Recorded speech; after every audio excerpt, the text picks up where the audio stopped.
आज की इस वीडियो में हम जानने वाले हैं बेकिंग सोडा के बारे में, यानी सोडियम हाइड्रोजन कार्बोनेट के बारे में। इसका रासायनिक जो नाम होता है वो क्या होता है? सोडियम हाइड्रोजन कार्बोनेट या फिर सोडियम बाइकार्बोनेट। दो नाम से इसका रासायनिक नाम होता है। और वैसे हम जानते हैं क्या चीज़, बाजारू नाम जो होता है इसका वो खाने वाली सोडा या फिर बेकिंग सोडा के नाम से जानते हैं।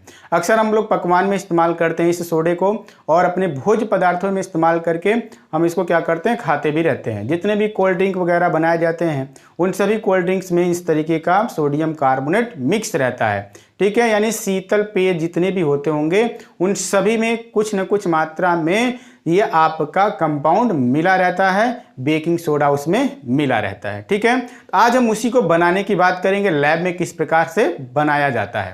ठीक, तो देखते हैं क्या है, कैसे है। बनाने की विधि की बात करें तो हमने 2 पॉइंट रखा हुआ है, यानी 2 विधियों की बात करेंगे। सबसे पहले बात कर लें किस चीज़ का, सोडियम कार्बोनेट से किस तरीके से प्राप्त करेंगे सोडियम हाइड्रोजन कार्बोनेट। तो Na2CO3 ये क्या था, वॉशिंग सोडा था, धावन सोडा याद कीजिए। ये क्या था, Na2CO3 को जब आप किसके साथ, वाटर के साथ, H2O के साथ मिक्स कर लेते थे, सोल्यूशन बना लेते थे, तब वहाँ पे किसके साथ, CO2 गैस को भेजते थे उसके साथ। यानी आप इसको पहले घोल लिए, घोल लेने के बाद उसमें कार्बन डाइऑक्साइड गैस भेजते हो तो ये क्या बन जाता है, 2 टाइम्स ऑफ NaHCO3 बन जाता है, सोडियम हाइड्रोजन कार्बोनेट बन जाता है। याद रखिएगा किस तरीके से हमने बात बताई कि वॉशिंग सोडा में हमने वाटर को मिलाया, संतृप्त विलयन बना लिया, यानी अब इससे ज़्यादा मात्रा में उसमें घोल नहीं सकता है। कौन, Na2CO3। संतृप्त विलयन वही विलयन होता है जिसमें आप क्या कर सकते हो, पानी में अगर सोडियम कार्बोनेट को घोल रहे हो तब तक घोल रहे हो जब तक कि वो पूर्ण रूप से घुल नहीं जाता। अब उससे अधिक आप घोलोगे तो उसमें घुलेगा नहीं। तो ऐसा विलयन क्या है, संतृप्त विलयन है।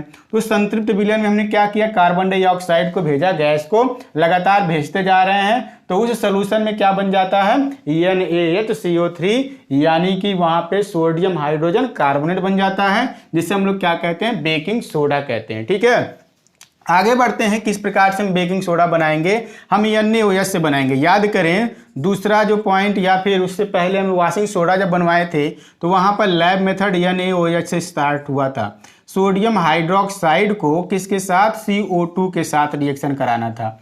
तो इस तरीके से आपका NaOH और CO2 आपस में रिएक्ट कर करके क्या बना लेगा, यहाँ पर आपका Na2CO3 प्लस H2O के फॉर्म में कन्वर्ट होगा, यानी सोडियम कार्बोनेट बनाता है। सोडियम कार्बोनेट Na और CO2 आपस में मिक्स होकर के क्या क्या बनाया, Na2CO3। आप इसको क्या करोगे, बैलेंस कर दोगे, यानी 2 बार Na हो जाएगा, 2 बार Na, 2 बार ऑक्सीजन, 2 4 ऑक्सीजन, 3 और 1 4 ऑक्सीजन, 2 हाइड्रोजन, देख सकते हैं 2 हाइड्रोजन है। ठीक है, इस तरीके से 4 ऑक्सीजन है, 3 1 4 ऑक्सीजन, सारा चीज बैलेंस हो गया। यानी ये क्या है, हमने सोडियम हाइड्रोक्साइड में कार्बन डाइऑक्साइड गैस को भेजा तो क्या प्राप्त हुआ, सोडियम कार्बोनेट, यानी वॉशिंग सोडा जो बनाए थे हम जिस मेथड से, उसी मेथड से हमने बना लिया।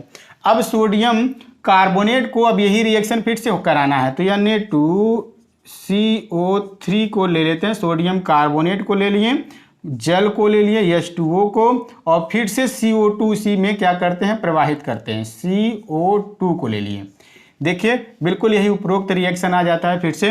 ये तो यहाँ पे फॉर्मेशन हुआ, अब इसी में क्या करते हैं, कार्बन डाइऑक्साइड गैस भेजते हैं, और ऐसा होने से 2 टाइम्स आप क्या बन जाता है, NaHCO3, सोडियम हाइड्रोजन कार्बोनेट प्राप्त हो जाता है। यानी हम बेकिंग सोडा को 2 विधियों से बना सकते हैं। एक तो सोडियम कार्बोनेट से डायरेक्ट बना सकते हैं, नहीं तो आप सोडियम हाइड्रोक्साइड को लेना है आपको, और CO2 गैस उसमें प्रवाहित करके सोडियम कार्बोनेट बना लेंगे। पुनः सोडियम कार्बोनेट का जलीय अवस्था में लेते हुए CO2 गैस प्रवाहित फिर से करते हैं, तो सोडियम हाइड्रोजन कार्बोनेट आपका तैयार हो जाता है। यानी 2 विधियां रेडी हो गई। अब हम बात कर लें इसके भौतिक गुण की। जब ये तैयार हो गया तो देखने में कैसा होगा, सोडियम हाइड्रोजन कार्बोनेट ये सफ़ेद रंग का क्रिस्टलीय ठोस पदार्थ होता है, जल में अल्प मात्रा में घुले होता है, मतलब पूरा घुलता नहीं है, कुछ न कुछ अंश मात्रा में ये रह जाता है। इसका जो विलयन होता है वो कैसा होता है, क्षारीय होता है, यानी ये बेसिक नहीं होता। इसका सबसे अच्छा यूज क्या किया जाता है, दूध में इस्तेमाल करते हैं मिला करके,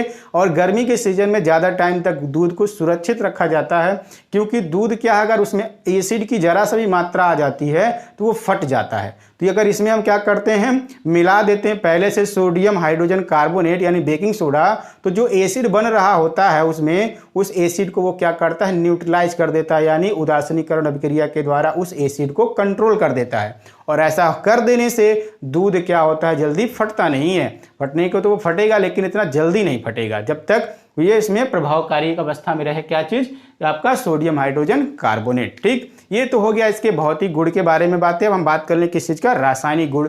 रासायनिक गुण में जब बात करेंगे तो हम इसको क्या करते हैं, पहले गर्म करते हैं। किसको गर्म करते हैं, NaHCO3 को लेते हैं, सोडियम हाइड्रोजन कार्बोनेट यानी बेकिंग सोडा को आप क्या कर दिए, गर्म कर दोगे।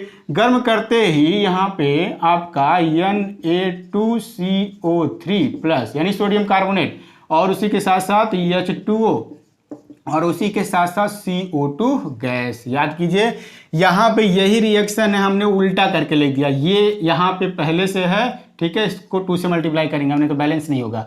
तो क्या करना है, इसको आप गर्म करते हो यानी गर्म किए तो ये चीज़ बन जा रहा है, यानी आप इसको मिला करके एक साथ रिएक्शन कराते हो तो ये बनता है, और अगर आप इसी को गर्म कर दिए तो फिर से ये बन जाता है, यानी उल्टा सीधा बिल्कुल केस है। बनाने के लिए भी एक मेथड आप जान गए और उससे एक उसका रासायनिक गुण भी जान गए अगर उल्टा लिख देते हैं तो। ठीक है, तो एक साथ 2 काम हो गया। आगे बढ़ते हैं, अम्ल से क्रिया। अगर अम्ल की बात कर लें तो यहाँ पर NaHCO3 है अपने पास, सोडियम हाइड्रोजन कार्बोनेट यानी बेकिंग सोडा। बेकिंग सोडा का HCl के साथ आपका रिएक्शन है। अगर ये कराते हैं तो क्या होता है, Na और Cl देख लीजिए तुरंत लवण बना लेगा, NaCl। ठीक है, साधारण नमक। और उसी के साथ साथ क्या बन जाता है, आपका यहाँ से CO2 गैस निकलेगा। ठीक है, यानी H2O भी बनेगा और CO2 गैस निकलता है। एक बात और बता दें आपको, हम रिएक्शन आपको पहले तो ये कराया जा चुका है, हम क्या कर रहे हैं उसी को बस अपने नॉलेज से प्रिपेयर करते हुए इन सब चीज़ों को क्या करते हैं, लिखते हैं। यानी हमको ये पता है पहले से ही, ये चीज़ को आप गर्म करते हो तो यहाँ पे सोडियम कार्बोनेट H2O और CO2 बनता है, यानी पहले से ये एक्सपेरिमेंट किया जा चुका है और प्रयोग के आधार पर ये चीज़ देखने को मिलता है। इसलिए हम इसको क्या करते हैं, आपके सामने सीधे बता देते हैं। ये नहीं कि यहाँ कोई फार्मूला काम कर रहा है जिसकी वजह से हम ऐसे लिख दे रहे हैं। ठीक है, नहीं, अगर ऐसा होता तो केमिकल रिएक्शन क्या होता, बहुत ही आसान हो जाता है लर्न करना।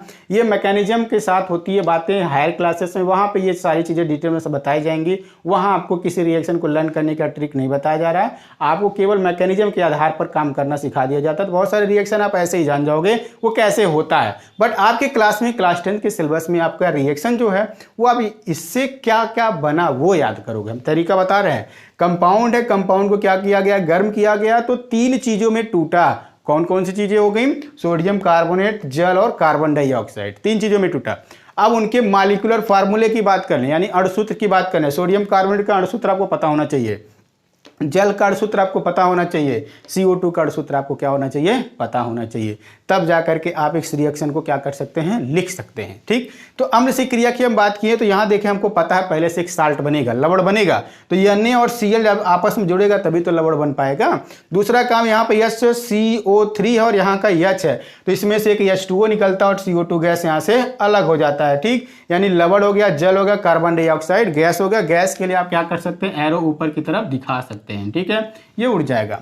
अब हम बात कर लें NaCO3 का यानी बेकिंग सोडा का किससे क्रिया, जल के साथ क्रिया। चलिए NaHCO3 को हमने ले लिया प्लस H2O को ले लिया। यहाँ पे देखेंगे उत्क्रमणीय अभिक्रिया होता है क्योंकि इससे वो भी बनेगा और उससे ये भी बनता है, क्योंकि ये क्या होता है आपस में टूटता और जुड़ता रहता है। तो क्या बात कर रहे हैं, NaHCO3 का H2O के साथ क्रिया कराएंगे तो NaOH बनता है। आपको बता दें लवण और जल से क्रिया करता है तो क्षार और अम्ल में टूट जाता है, NaOH प्लस H2CO3 हो गया। यहाँ देखेंगे NaOH क्या है, प्रबल क्षार और H2CO3, यानी हम ये बात कर लें इससे पहले एक टॉपिक पढ़ाए थे साल्ट हाइड्रोलिसिस, लवण का जल अपघटन।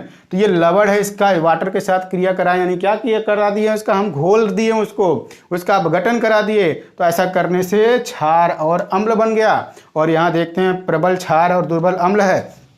इस केस में ये क्या कहेंगे, जो सोल्यूशन तैयार हुआ वो क्या है, क्षारीय है। अभी हमने बात किया था इस चीज़ का कि जो NaHCO3 का विलयन होता है वो कैसा होता है, क्षारीय होता है, स्वभाव में बेसिक मीडियम वाला होता है। देख सकते हैं कैसे पता चल रहा है। ठीक है, तो ये कुछ खास इसके क्या हैं, रासायनिक गुण है। इन रासायनिक गुणों को आप प्रिपेयर कर लेंगे और इसके बाद हम बात कर लें किस चीज़ का, इसका उपयोग में अगर हम आ जाएं तो देखते होंगे कभी कभी हम लोगों को कोई डॉक्टर लोग भी हिदायत देते हैं, जैसे हमने क्या कर लिया, भोजन शाम को ज़्यादा कर लिया और एसिडिटी हो जाती है, हल्का मतलब खट्टे वाली डकार आने लगती है, उस टाइम हमारे पास कोई मेडिसिन नहीं है तो हम क्या कर सकते हैं, सोडियम हाइड्रोजन कार्बोनेट को थोड़ी मात्रा लेते हुए पानी के साथ पी जाते हैं। तो जो अंदर शरीर में हमारे पेट में क्या बना, एसिड ज़्यादा मात्रा में बन गया है, उस एसिड को ये क्या करता है, कंट्रोल कर देता है। यानी एसिड को मिल जाता है बेस, जो क्या कर देगा, न्यूट्रलाइज करके आपके स्वास्थ्य को ठीक करता है। ठीक, एक काम और करता है, जितना भी जो आपका शीतल पेयजल, जितना भी कोल्ड ड्रिंक होते हैं इसमें इसका इस्तेमाल होता है, प्रयोगशाला में विकर्मक के रूप में इस्तेमाल होता है।